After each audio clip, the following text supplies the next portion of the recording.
Kasabay ng pagdiriwang ng Araw ng Kasarinlan ng Pilipinas, nagsagawa ang Bayan Mo Ipatrol Mo, DZMM at COMELEC ng Special Satellite Biometrics Registration sa iba't ibang bahagi ng bansa. Nagpapatrol, Jing Castañeda.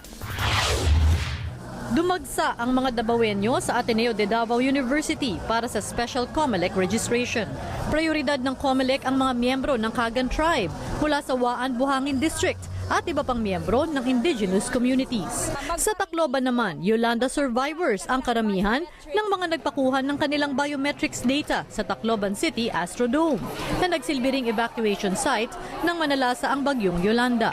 Idinaos naman sa Quezon City ang kauna-unahang BMPM DZMM Special Satellite Biometrics Registration.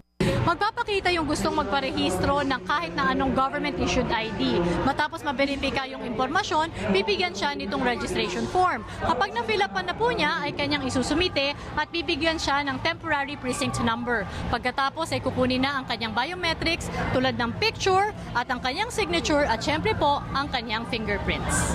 Nakipagdialogo din ang COMELEC sa mga may kapansanan o persons with disabilities. Nakita ko po na walang lugar po or line ng mga PWD at saka senior citizen. So malalaman namin anong kind of disability nila or anong assistance ang kailangan nila.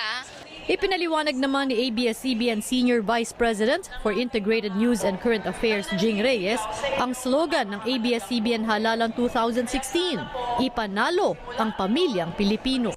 Gusto nating makatulong sa pagdedesisyon ng ating mga botante, pamilya nila, kinabukasan ng mga anak nila, stabilidad ng kanilang mga trabaho at kinabukasan ng nakasalalay.